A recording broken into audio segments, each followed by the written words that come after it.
trying this again to see if we have any internet carrying this on. So again, Joyce at Delightful Quilting and Sewing, a knolting dealer in Avon, New York.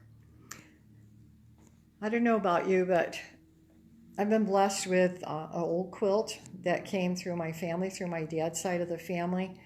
Sadly, my sister and I didn't even think about looking in this little cedar chest that my dad had until after he passed away, because it would have been wonderful to have known where this quilt had come from, and he might not even have known. You know, was it his mom or was it on his dad's side of the family?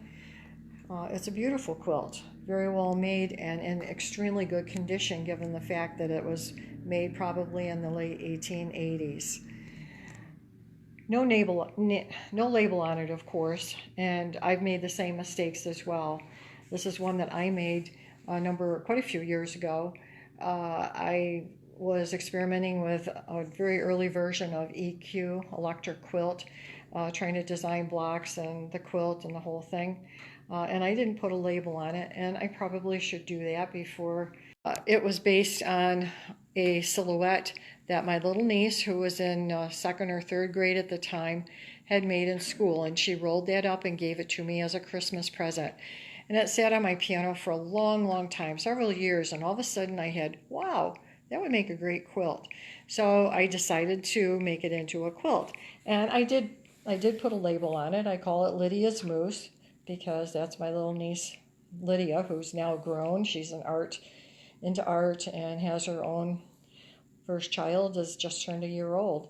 And I probably should put more information here with it, and I still have that silhouette that is with it, and someday I'm hoping to gift this back to her. So I did label some things. Now, what you put on the label kind of depends on maybe where the quilt is going and what it's for. You know, did you make the quilt just for yourself? Is it a gift? Goes on it. My Dream Big panel that is on the wall here was for a competition at our Quilt Club show, very large show in Rochester, New York.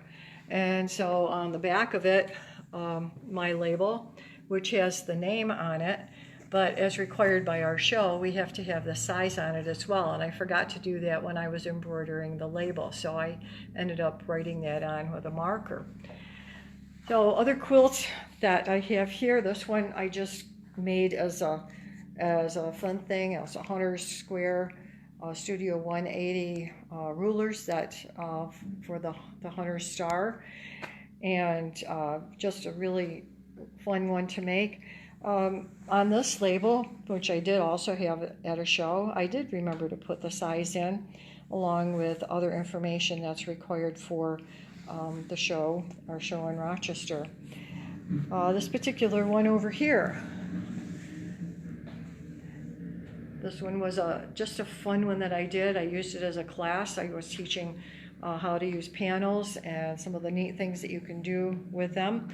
And putting the label on this one has just some basic information on it as well, my Serengeti Stars quilt. And because the phone number is required on our label, and if we don't have it on a sewn-on label like this, we have to create a label for that show with that information on. And if I had sent it to another show, they might have wanted some other information on the label. So it depends on what you put on the label. But in reality, there's some basic information that should go on the label. You should have the name, and I've often heard recently that you really should have the town or the area of the country where this quilt was made, because there's a lot of regional differences in quilting styles. So this fabric in here is all fabric that I picked up, except for the white and the tan. Fabric that I purchased in Alaska, all fabrics that have something about Alaska in them, bear prints, different animals that you find in Alaska. So this is my Alaska quilt. On this one, I forgot to have my phone number, so again, I had to add it on with a tag. Little quilts that I have over here are wall hanging sizes that were made for competition.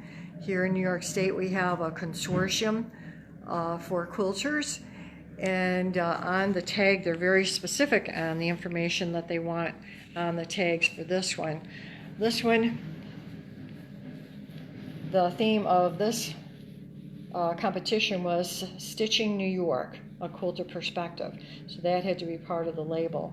And from my background in farming, agriculture, I chose to do the state and add in vegetables and fruits and dairy and all the agriculture that goes on in New York State, all across New York State. This other one, which is also a Hunter Star, was done for the consortium as well as a competition quilt. And this one, the competition theme was Lines and Angles of New York State.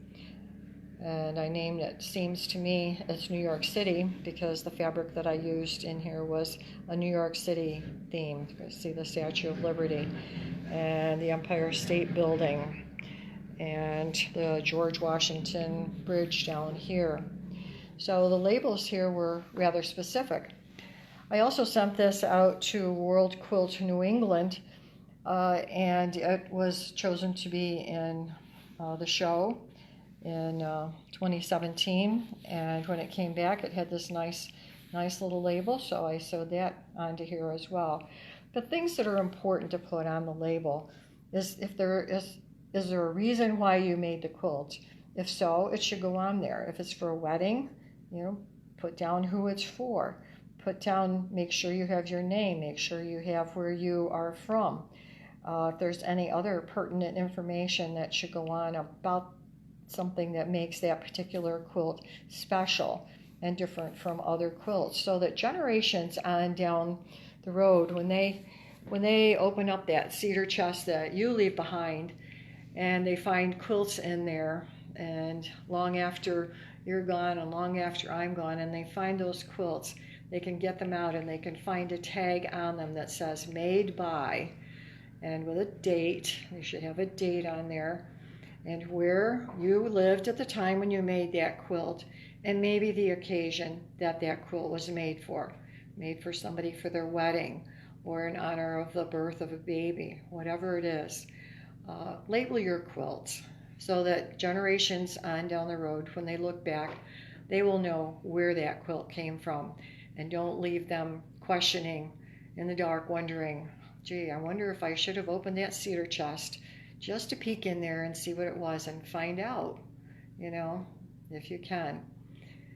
So I hope this gives a little bit of insight into labels. What you have on your label is really important. Don't neglect putting the label on your quilt. It's not only a reminder just for you, but to anyone else that happens to look at your quilts on down the road. So have the great rest of the day, Tuesday today, and I look forward to seeing you next week on Tech Tuesday. Have fun quilting.